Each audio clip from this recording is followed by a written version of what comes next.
Revenge with Karen. I knew something was off the moment Linda didn't look up from her keyboard when the fire alarm went off. Not a flinch, not a blink. Just kept typing like the building could burn to ash and she'd still be patching legacy code no one else dared touch. That's the kind of woman she was. Quiet, steady, and more vital to the company than the espresso machine, which, by the way, she also fixed. Twice. But don't let her calm fool you. If you knew how to read the signs, realize Linda didn't ignore chaos.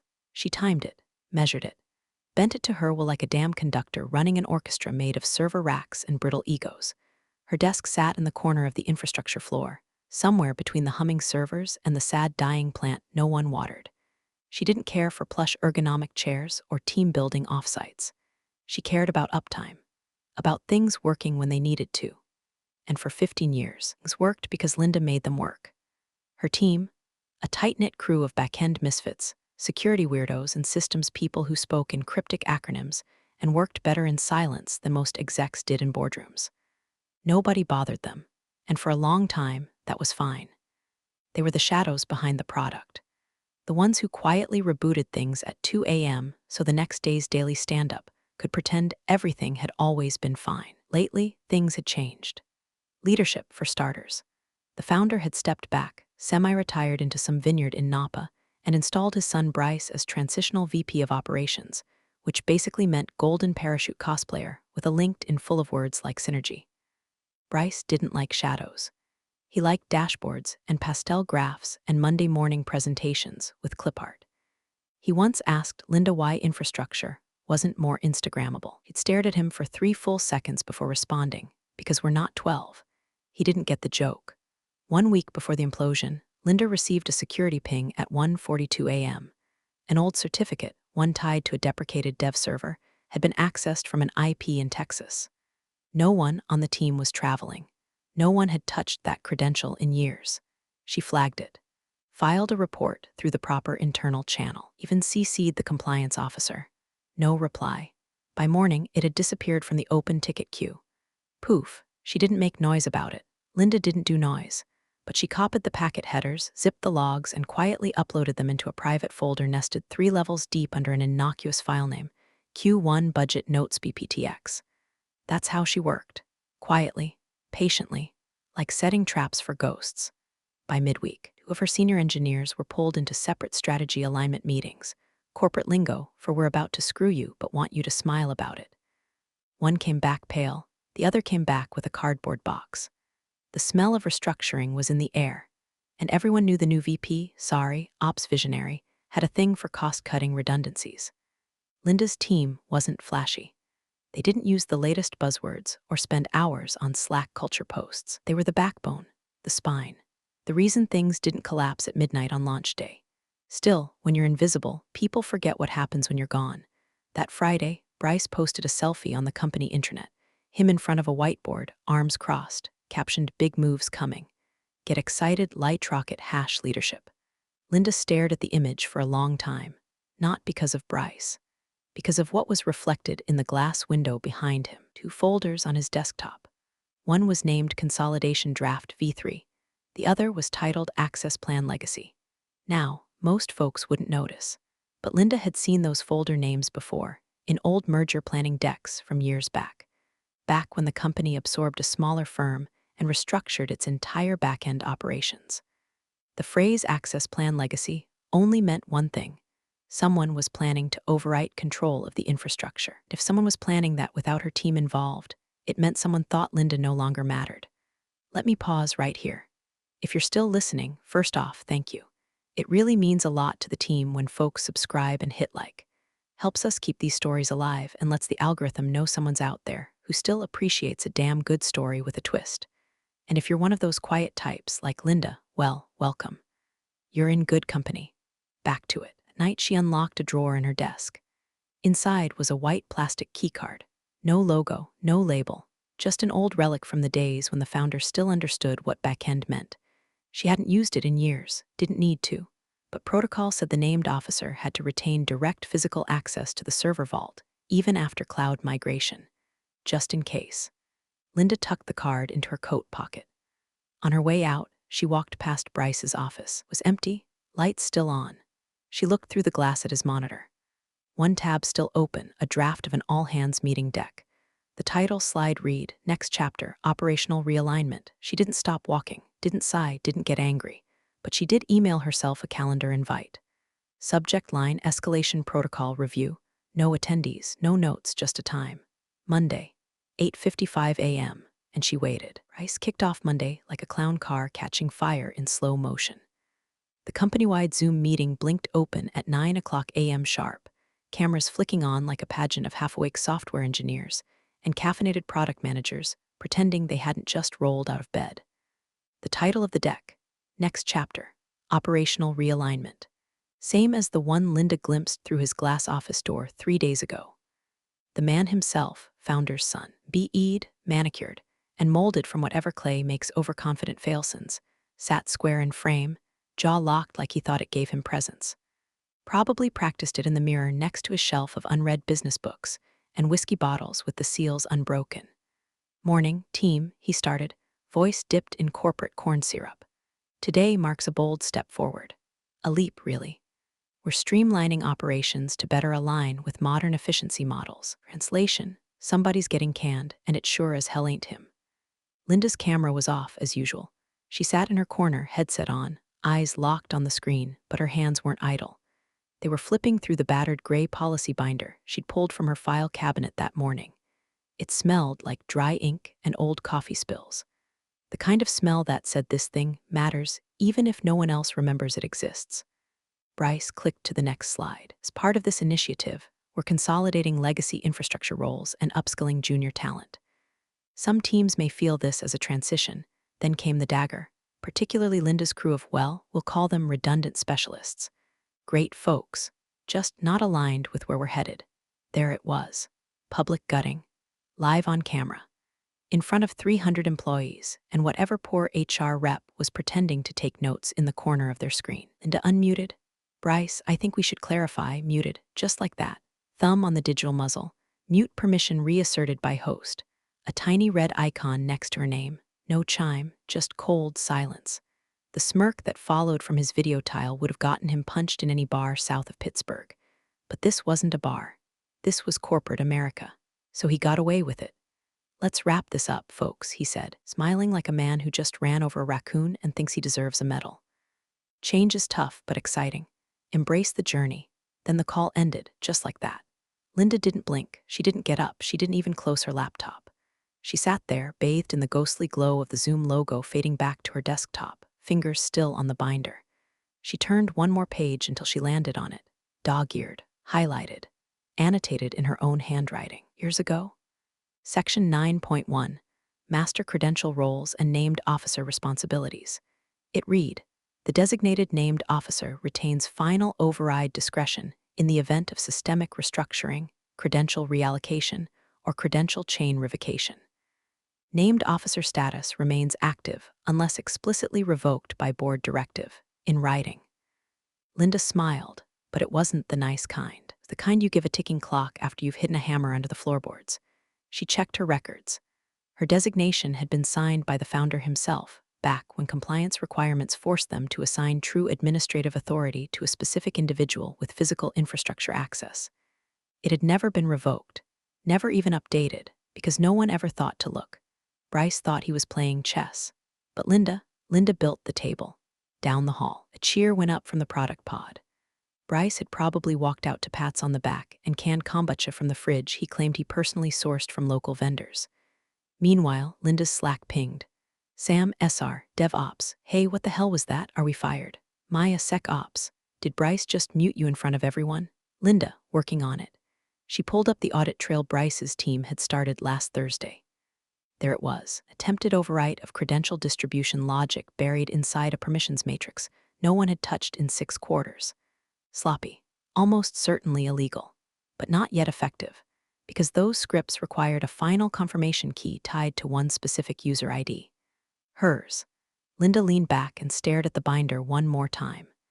Every piece of infrastructure that mattered, failovers, access redundancy, credential rollback, still lived behind systems she helped architect, systems that required either her explicit approval or a full system reset that would trigger alerts to the board's risk committee. Bryce hadn't reset anything. He hadn't even asked who still held escalation authority. Because Bryce didn't care about architecture. Bryce cared about optics. She looked at the keycard in her coat pocket. It wasn't flashy. White plastic. No logo. Looked like a blank hotel key to the untrained eye. But swipe it across the old server vault on floor 2, and the room lit up like the control center of a nuclear submarine. Linda checked the time, 9:28 a.m. She opened a new terminal, typed in a command, stopped, hovered her fingers over the return key, paused, then typed 3 more characters, not to execute anything. Not yet. Just to test if the route still existed. It did. The next Slack message hit. CTO, private. Linda, we should talk. Now. She didn't reply. Instead, she opened her notes and added a new header. Stage 1, mute this. And under it, a single bullet point, 10 minutes. That's all it'll take. It had been 3 years since Linda last set foot on the 2nd floor. Not because she couldn't, because she didn't need to. Server vault behind the heavy fire-rated door down that unused hallway had long been bypassed by most of the company. Cloud first. Remote everything. People acted like physical infrastructure was a myth, like the old vaults were fossils of a forgotten time, buried under layers of SAW subscriptions and empty Zoom pep talks. But Linda knew better. Skeletons stay buried until someone starts digging in the wrong spot. She took the stairs. Elevator badges left logs that she was hiding. If anything, she wanted to be seen. Timing was everything now. Appear too stealthy and legal would spin a narrative. Appear too passive and they'd move faster. But appear just alert enough, just authorized enough. Suddenly people second-guessed whether they were the ones missing something. The lights in the 2nd floor corridor flickered on by motion sensors as she passed. Half of them delayed, humming overhead like old fluorescents trying to remember how to glow. Hallway still had the cheap carpet from the last office remodel, stained near the kitchenette where someone once spilled beet juice during a health challenge that no one asked for. The vault door stood at the end of the hallway. No keypad, no retina scan, just a badge reader. Linda reached into her coat and pulled out the keycard. Slid it once, slow and steady. Beep, click. The green light glowed. The bolt disengaged. She pushed the door open with her shoulder and stepped inside. Rows of rack-mounted servers sat humming like monks in meditation. The air was a steady 65 degrees. Cool, constant, untouched by whatever executive storm Bryce thought he was unleashing upstairs. This room was the original heartbeat, when the company still hosted its own databases. Before the migration, before the funding rounds, for the fancy rooftop parties where interns danced beside investors, pretending they understood what load balancing meant. Linda walked past the first row of servers. She didn't glance at the backup console, didn't check the terminal feeds. Instead, she went to the far wall where the fiber panel access station sat half-hidden behind an old server cage marked "Do Not Remove Legacy Config" in faded red tape. She knelt, flipped open the lower panel, pulled out a single drive enclosure. Portable, old school, hardened. She popped it open, plugged in her encrypted offline device. When she built herself, tucked into a decoy external SSD shell labeled Family Photos 2011, and initiated the transfer protocol. The file she copied wasn't flashy. No passwords, no dramatic kill switch. Just one critical CSV file with system dependencies, core routing logic, credential map references, list of registered user tokens with tiered access privileges.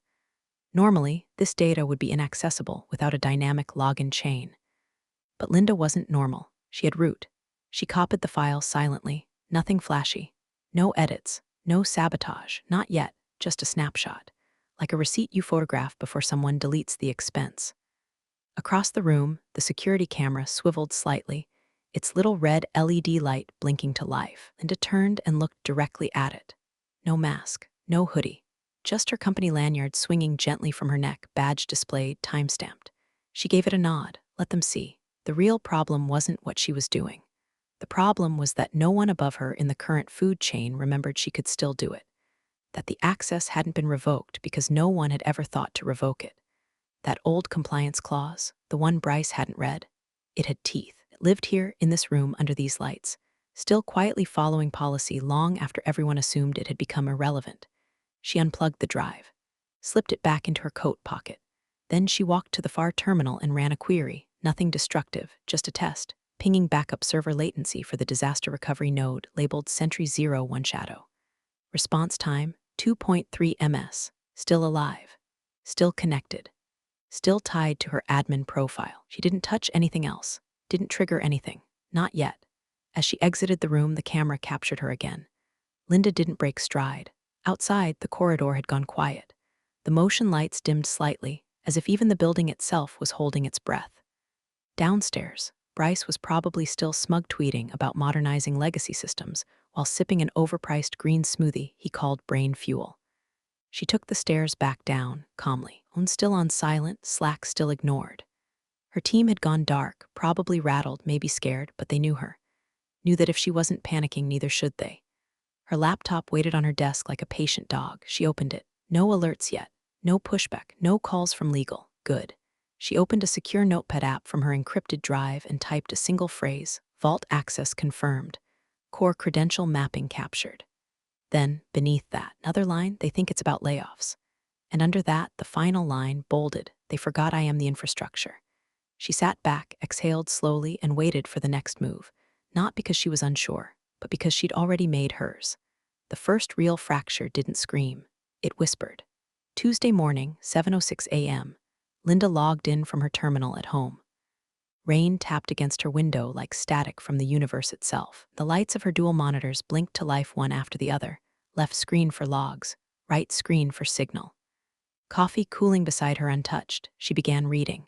She wasn't looking for trouble. She already knew where it was. What she wanted now was proof, and proof, in companies like this, never wore a villain's cape. It wore timestamps. Overwritten flags. Changed permissions buried 6 clicks deep under routine updates pushed without proper pull requests. First one was subtle. Admin token A34B5L, registered to a junior engineer in Bryce's new strategic tech efficiency pod, had suddenly gained Tier 2 access to credential rerouting. Problem: that token didn't exist last week. Linda checked its origin timestamp, created Sunday at 2:14 a.m., about 12 hours after Bryce muted her mid-call. The second one wasn't subtle. Token Z80 Atexen, old Protege's credential, had been downgraded silently. This was someone Bryce hadn't even fired yet, just buried under red tape until he either quit or stopped resisting. Linda opened the Delta logs.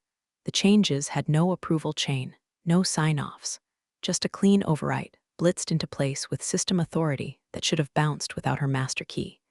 But the system hadn't bounced, because the systems didn't know they were under attack, thought they were evolving. In her team's old Slack channel, archived now, technically defunct, she saw a blinking message icon. One name, Tarek Infra Engineer X. Hey, you okay? I think I'm next. Got pulled into a mentorship review. Never a good sign. Linda stared at the message. This was a guy who once rebuilt a firewall module during a hurricane from a mobile hotspot in his car. Loyal, smart, now disposable. She typed back, stay visible. Copy your configs. Don't escalate. No reply. He was probably already under review. The company was gutting legacy infrastructure staff like they were a PR problem instead of a structural necessity. She opened a shell window and stared at the code that mattered most, the permissions script that governed their internal load balancers. Most people assumed it was cloud-managed now, elastic, ephemeral, always fresh. But under the hood, load balancer configurations still tied back to a single legacy handoff script from the old server days. It had been grandfathered in through every transition because ripping it out would risk cascade failure. Nobody wanted that, which meant she still owned it. She didn't insert anything dangerous, nothing that could be called sabotage. She simply added a redirect, one line, masked in a comment bracket, nested under a maintenance header. It would reroute a flag check, only in very specific circumstances, to a null branch, like a smoke signal, a whisper through the code. To anyone else, it looked like a misplaced legacy handler. To Linda, it was a sensor, a tripwire. If Bryce's team pushed anything beyond what they'd already done, that flag would catch it, pause the request, not break anything, just stall it, like a breath caught in the throat. She saved the file, committed it under her profile, no secrets, no aliases. Let them find it, let them see it, let them wonder. Her Slack pinged again. Maya SecOps, Linda, someone's trying to revoke vault access, but the system says your ID is locked by compliance. That true? Linda answered with a screenshot. Policy doc section 9.1 underlined. Then added, they forgot I'm still named officer. Can't revoke without full board vote. Clause 14. Maya replied with just one word. Wholly, Linda closed the window. She opened her private drive, pulled up the dependency map she'd copied from the vault. The version Bryce's team didn't know she had. She began marking vulnerabilities, not to exploit, just to trace, to understand what else they were touching without knowing the cost. Every overwrite left a fingerprint. Every shortcut left a trail. And now, Linda was tracing it all in reverse, like watching someone rearrange landmines and thinking they'd built a garden. Bryce hadn't noticed yet, but the CTO would. Always watch the logs. Eventually, he'd see the inconsistencies piling up, see the harmless updates that came with no audit logs, see the jitter in the load balancer's failover delay. Only a second or two now, but in a demo, that's forever. Linda stood, stretched, and glanced at the rain outside. She could feel it. The system wasn't broken yet, but it was listening. It was Thursday, 10 o'clock a.m. sharp. Another all-hands, another ambush dressed up as a pep rally. Invite said modernization briefing, but everyone on the call felt it, that subtle digital tension, like waiting for the dentist to lie and say it won't hurt. Linda logged in 5 minutes early, her camera off. Mic muted. She didn't need to see her team to know they were there too, scattered like loyal ghosts across the grid of avatars. Maya's initials in a blue circle. Tarek's empty frame. Dozen others who hadn't been called in yet, but could read the writing on the Slack walls. And then Bryce appeared. Top row, middle square, framed like a YouTube guru, but with the smirk of a man who thought compassion was a startup buzzword. He wore a new blazer, hair styled like he'd paid someone to make him look like he had a job. The deck behind him was titled Phase Roman 2 Talent Optimization. God help us, clapped his hands together like a kindergarten teacher. Good morning, team. Thanks for hopping on. I'll keep this quick. We're moving into Phase 2 of our transformation journey. Phase 2, that was the kiss of death. We've done the hard audits, identified the legacy choke points. And starting next week, we'll begin consolidating some of our more niche teams. He said it like it was a mercy. Infrastructure and legacy, DevOps will be merged under one unified pod. We'll be retraining select junior engineers on modern tools. No more outdated stacks. No more silos. He didn't say Linda's name. He didn't have to. Everyone knew she unmuted. Bryce, let's be clear about what you're muted again. Instantly, the little red icon flashed beside her name. Appreciate your passion, Linda, he said, arms folded like a smug crossing guard, but let's not derail. This isn't about individuals. It's about evolution. He didn't flinch, didn't scramble, didn't try again. Instead, she reached into her coat pocket, pulled out the plain white keycard, no logo, no label, just pure authority in polyethylene, and lifted it to the camera. Slowly, no explanation, no drama, just held it there. Her square on the Zoom grid, black screen, name in white letters, now had one simple image, a pale, nondescript rectangle held between two fingers, like a magician revealing the last card in a rigged deck. She didn't wave it, didn't speak, just showed it. Then she turned off her camera and vanished. The silence that followed wasn't awkward, it was electric. Bryce chuckled nervously. Well, that's symbolic, I guess. Look, change is never easy, but in the bottom corner of the screen, a smaller square flickered. The CTO, Martin. Gray-haired, famously silent, usually absent from these meetings unless something broke, was present now, fully. And unlike Bryce, Martin didn't speak. He observed. And as Bryce tried to keep the call light and breezy, Martin did something no one expected. He leaned forward, squinted at the screen where Linda had just been, and froze. The call limped on for another 5 minutes. Bryce rambled through his talking points, tripping over terms like multi-cloud and DevSecOps like a tourist reciting phrases from a guidebook he barely understood. Martin didn't move. He was still staring at the blank square. Back in her office, Linda closed her laptop gently. No theatrics, no fist pump, just calm, surgical intent. The move wasn't meant for Bryce. It was never for him. It was for Martin, the one person who still understood what that card meant. The Vault badge, the last-ditch protocol access card, assigned only to the named officer of record, person legally empowered to override infrastructure-wide changes in the event of a structural breach or unauthorized admin escalation. It wasn't revoked, because no one had ever filed the paperwork, and Bryce didn't even know it existed. Linda opened her encrypted drive, pulled up a backup of the access log again, this time noting the recent attempt to disable the old credential system. Attempted override, failed. Named officer credential lock active. She tagged the file, dropped it into a folder labeled Observation Mode. One new message popped up. Maya, SecOps, you're trending on internal Slack. Everyone's asking what that card was. Linda typed back a question, and what's the answer? Depends who's watching. She minimized the window, leaned back, let the chaos marinate. Bryce had declared war with a microphone and a mute button. Linda had replied with silence. Now the system itself would do the talking. Friday, 3:14 p.m. The investor demo was already wobbling before the screen even froze. Some poor mid-tier sales rep, decked out in an ironed shirt, and the strained enthusiasm of a man who'd rehearsed 100 buzzwords but didn't know what half of them meant, was deep into his monologue about seamless scalability through intelligent optimization layers. Then came the lag.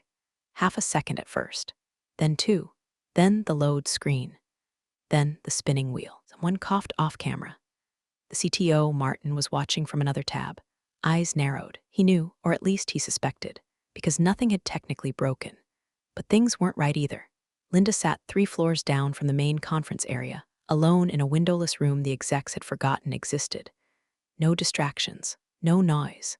Just the soft, familiar glow of her terminal and the hum of the old server vault's backup ventilation. She wasn't crashing anything. That wasn't the point. She was separating. Across the infrastructure stack, she'd activated Protocol Delta 7, an old, rarely used failover routine buried deep in the company's legacy disaster recovery blueprint. Not destruction, not even disruption, just detachment. Delta 7 purpose was simple. In the event of an unauthorized escalation, like an overriding of credential hierarchies or tampering with root infrastructure dependencies, system would isolate all nodes tied to those changes. In other words, if someone started yanking out cables without knowing which ones powered the building, Delta 7 politely moved everything behind a glass wall. The glitch in the investor demo was a ripple effect. A few milliseconds of disconnect here, a delayed authentication loop there. Not enough to trip alarms, but enough for people paying attention to wonder what just happened. Internal logs were louder than the spinning wheel. Linda pulled them up, errors stacking in real time. Auth, flag mismatch, node redirect legacy module 83 frozen, warning, named officer override detected. She leaned back. Didn't type, didn't touch anything. Her Slack pinged. CTO Martin, what's happening? She saw the notification. Read it, let it sit. 3 dots appeared, then vanished. Martin was typing again, then stopped. He knew she was online. Of course he did. Linda never logged off without reason. He also knew she wasn't the type to reply with excuses. She didn't trade in scapegoats. She dealt in systems. And right now, the system was speaking louder than she ever could.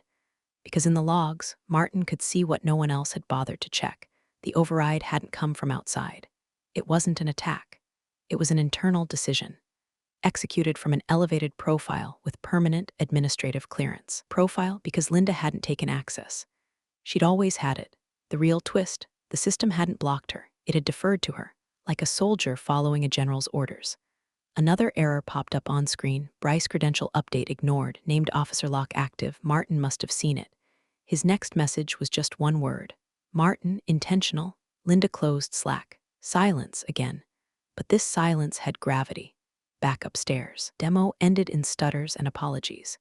The investor asked for offline materials. The sales rep stammered something about cloud caching and blamed a regional DNS issue. No one bought it. Linda wasn't listening to the call. She was watching the cascading logs of every system Bryce's team had touched in the last 2 weeks. Each one now wrapped in a digital quarantine. Not corrupted, not erased, just set aside. She clicked open a visualization panel she'd built years ago to monitor dependency drift across critical systems. Normally, it looked like a subway map of colorful, intersecting lines. Now, half of those lines glowed yellow, suspended, paused mid-function. And in the corner of the screen, a blinking icon named Officer Override Status. Active, she hovered her mouse over it. Didn't click, didn't need to. This wasn't a declaration of war. This was a declaration of memory. A reminder that someone somewhere still remembered the architecture. The original intentions, the cost of arrogance in a room full of shortcuts. She opened her notepad, updated her file, stage 2, isolation confirmed, behavioral flags triggered, no rollback attempts yet. CTO has noticed. Then below that, next move is his. I've already made mine. She stood, cracked her knuckles, and left the terminal open. Not locked, not hidden. Let them see the logs, let them chase ghosts. It was done whispering. Now the code would speak. By Monday morning, the Whisper network had teeth. What started as a glitch during the investor demo had morphed into a low-grade panic humming beneath every Zoom call, every Slack thread, every hallway conversation between people who suddenly remembered Linda existed, and that maybe, just maybe, she'd never stopped mattering. The board hadn't said anything yet, neither had legal. But that's not how it starts. First comes the silence, then the questions. Has anyone seen the access logs? Why are the failovers redirecting through vault protocols? Why are 2 credential branches frozen in pending state? Bryce tried to pretend it was nothing. Legacy stuff, he told legal. We've been meaning to sunset that old framework anyway. Just a hiccup. Legal didn't laugh, just sent a list of specific logs to the CTO and requested a point of contact for credential schema origination. That's when Martin, the CTO, stopped playing dumb. He sent the logs. Then he added one line to his reply, named officer profile, LM. Partridge assigned by founder, active since 2019. No revocation record on file. The silence that followed that email was different. It had weight. An hour later, Martin joined the Phase 2 modernization strategy call, one of those bloated calendar monstrosities with 25 people and 3 agendas. Linda was not invited, but her name came up anyway. Bryce was doing his usual thing, reshuffling titles, discussing junior retraining opportunities, spinning language like a man desperately building parachutes out of printer paper. Until one junior engineer, Alex from security, fresh out of college, smarter than he let on, spoke up. Wait, Alex said, mid-scroll through a shared doc, wasn't Linda the compliance signatory on the credential hierarchy? Like the named officer or whatever? The Zoom call went quiet for a beat. Someone cleared their throat. Bryce smiled, too fast. Oh no, that was from way back. Outdated doc, I'm sure. Founder-era stuff. We've moved on. But his voice betrayed him. Just the smallest quiver, kind of shake you hear when a man realizes the foundation he's standing on isn't concrete, it's ice. Martin didn't interrupt. He just stared at the screen like a surgeon watching a man operate on himself with salad tongs. Across the company, a different kind of conversation had begun. A message started circulating.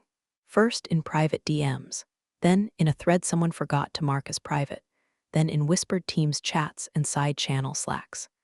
A screenshot, dated 2019. A signed PDF. Subject, Internal Promotion Infrastructure Governance Oversight Role. Master Infrastructure Officer, Compliance Signatory Tier I Privileges. Appointee, Linda M. Partridge signed, Founder R.J. Kessler, no expiration date. No rescission. No board override, just forgotten. Buried under 6 layers of new hires and motivational slide decks. Until now, Bryce didn't respond publicly. But inside legal, alarms were going off. Because under that designation, Linda had retained not just technical authority, but legal cover. Anything she'd done in the last 72 hours fell squarely within her operational rights. Even the system quarantine, even the credential rollback freeze, even the isolation of every module Bryce's team had touched without sign-off. By mid-afternoon, one of the senior counsels, Harriet, kind who never blinked and could kill a project with a raised eyebrow, asked a question no one wanted to hear. Who approved the override attempt that triggered the named officer flag? Bryce tried to speak. Couldn't. Harriet turned to Martin. Martin replied with another document, an internal changelog, accessed at 2:14 a.m. Sunday. Source, Bryce's temporary admin credentials. Flagged for unsanctioned permission escalation. The silence returned. Martin leaned back and said, Linda didn't break the system. She protected it. Downstairs, alone in her office, Linda sipped her coffee cold finally and watched the real-time metrics shift. CPU load normalizing, Q logs resuming, quarantine state holding steady. The system wasn't healed, but it was listening. She updated her private log, stage 3, recognition phase initiated, legal aware, CTO confirming my status. No denial possible. She added, let them squirm. I'm not here for revenge, I'm here for truth. Her phone buzzed, unknown number. She let it ring. The real conversation was coming, but not yet. It was 8:02 a.m. when Martin, the usually unflappable CTO, stormed into the boardroom like the fire suppression system had just triggered in his skull. No laptop. No phone. Just the thick, dust-trimmed compliance binder Linda had opened a week ago, clutched tight in one hand like a legal sledgehammer. The last time anyone had seen that thing in daylight, the founder still came to work in sneakers, and engineers drank beer under their desks. Half the execs were already seated, sipping overpriced lattes and pretending to look busy. Bryce sat at the head, leaning back like he thought he'd earned it, phone in hand, refreshing Slack like it might cough up an answer to his unraveling. Martin didn't wait for permission. He slammed the binder on the table, flat, final, loud enough to kill every side conversation in the room. Page 91, he said. Nobody moved, so he opened it himself. Thumbed through the thick sheaf of policies until he hit the dog-eared page, still creased from the last time Linda had turned it. Then he spun the binder around and shoved it across the table to legal. One yellow highlight gleamed under the room's LED lights like a knife. Aimed officer retains full rollback discretion in the event of systemic override, credential tampering, or unauthorized access escalation. This designation cannot be altered without formal board approval and written founder consent. Bryce opened his mouth, closed it, opened it again. Okay, but he began. Martin cut him off with a look that didn't belong in a tech startup. It belonged in courtrooms and funerals. She didn't hack anything, Martin said, voice like crushed ice. She owns it, the credential trees, the escalation protocols, the fallback routing, the infrastructure that's keeping this place online right now, it's hers. Not metaphorically, not morally, legally. Silence again, not the awkward kind this time. The kind that stings. Legal leaned forward. You're certain she executed the override as named officer? Martin pulled a second document from his jacket, a printout of the latest system logs, placed it next to the binder like an exhibit in trial. System routing, primary path offline. Redirect to Sentry 01 Shadow, admin initiator, LM. Partridge named officer, reason code. Structural override credential escalation. Everyone knew what Sentry 01 Shadow meant now. The backup routing module Linda had built. The one no one else had maintained. One Bryce's junior talent hadn't even known existed until the system defaulted to it like a dog returning home in a storm. She didn't take control, Martin said. She never lost it. Bryce tried to smile, a weak, corporate twitch. Well, I mean, we were going to sunset those systems anyway. She just got ahead of it. Maybe a little aggressively, don't, Harriet from legal said sharply. Just don't. Bryce's eyes darted toward the board members. No one made eye contact. Someone tapped their pen on a notepad. Another shifted in his chair like the leather had just turned to stone. One voice broke the silence. Where is she now? One board member asked. Martin shrugged. Working. Same as always. She hasn't said a word. They all sat with that. That a woman they'd underestimated, muted, reshuffled, and ignored had orchestrated the entire stabilization of their back-end systems in near silence. They were busy naming motivational channels and drafting morale surveys. That she had quietly wrapped the company's operational arteries around a protocol no one remembered until it pulsed back to life. That she was now, officially and undeniably, the last person with meaningful authority over whether this company ran or died. Bryce looked pale. His fingers trembled slightly as he tapped his phone screen. No messages came in. Linda hadn't called, because she didn't need to. Upstairs, systems were technically still online. Email worked, dashboards flickered, but everything was balancing on her shadow routing, her infrastructure, built under stress, maintained without credit, deployed without applause. Martin stood to leave, didn't wait for questions. Just said, we'll need to talk to her. Carefully. He took the binder with him. Back in her quiet office, Linda watched as the logs stabilized. Load averages smoothing. No more red flags. Her script had caught a new permission request 2 hours ago and flagged it. Automatically redirected. No notification needed. It just worked. She hadn't answered Martin's Slack, hadn't checked email, hadn't spoken to anyone in 2 days. Not out of defiance, out of discipline. She didn't need to say anything. The binder said it for her. The log said it louder. She updated her private notes. Stage 4, ownership acknowledged. Protocol clause confirmed. CTO fully aligned, board aware. Bryce compromised, and then one final bullet point. Silence is no longer caution, it's power. Her coffee was still warm, and for the first time in years it tasted exactly how she liked it. Quiet, bitter, and earned. Tuesday, 7:47 a.m. No calendar invite, no fanfare. Just a meeting request that appeared in Linda's inbox with 2 names, Martin and Harriet. Subject line, touch point. She accepted it, no reply, no emoji. The virtual room was sterile. No icebreakers, no opening jokes. Martin sat stiffly, arms folded, his eyes betraying the exhaustion of a man who'd been pacing lines of code and policy until dawn. Harriet sat beside him, calm as glass, fingers steepled, unreadable as always. Linda entered the call with her camera off, for exactly 5 seconds. Then she turned it on. She didn't say hello, didn't ask how they were, reached into her coat pocket, pulled out the plain white card, the same one she'd shown days ago, and laid it on the desk, directly into the frame. Then, from her other hand, she placed the offline drive next to it. The room went still. "I'm not the threat," she said evenly, "but I am the contingency." Martin blinked slowly. "We know." Harriet nodded once. "You didn't breach protocol, you were the protocol." Linda didn't smile. There was no need. She let the silence speak. After a beat, Martin added, voice low, "You isolated every unauthorized escalation. You traced credential drift. You triggered rollback only when it was safe. No data was lost, no uptime compromised. And you did it," Harriet cut in without even leaving a single backdoor. Linda tilted her head. "Didn't need to. I was already holding the keys." They both nodded. Then, almost reluctantly, Martin glanced to his right, where Bryce had just entered the call late, sweating, fidgeting like a man caught plagiarizing a safety plan during a fire drill. Linda didn't look at him. Martin did. Then, slowly, he turned to Harriet and asked, "Tell me she doesn't own the master access." Harriet opened a file. One clause. One line. "Named officer retains credential chain override, root-level schema control, and escalation verification rights unless revoked in writing by founder or full board." "No such revocation exists," she said. Bryce's override attempt triggered that clause. Twice. Bryce's face flushed. "I didn't know, no one told me she still had. You didn't ask," Martin cut in. "Because you didn't think you needed to." Linda stood, calm, controlled, no performance. "You muted the wrong person," she said. Silence hit the room like a shockwave. Harriet spoke next, tone clinical. "The boards made their decision.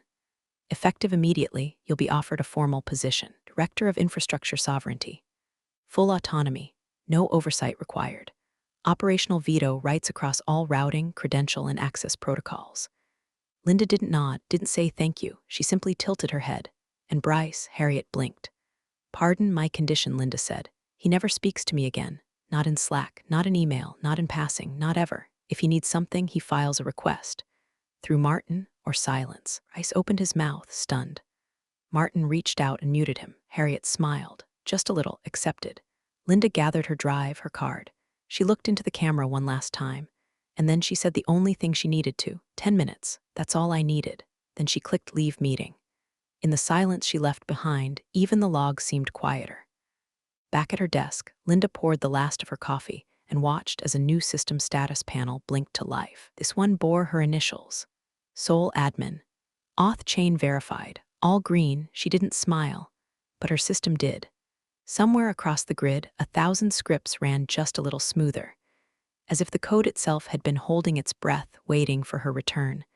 Not revenge, just reality. Reinstated. You're the real stars of the corporate jungle. Thanks for watching. Hit subscribe, or I'll flick the switch on your old cubicle memories.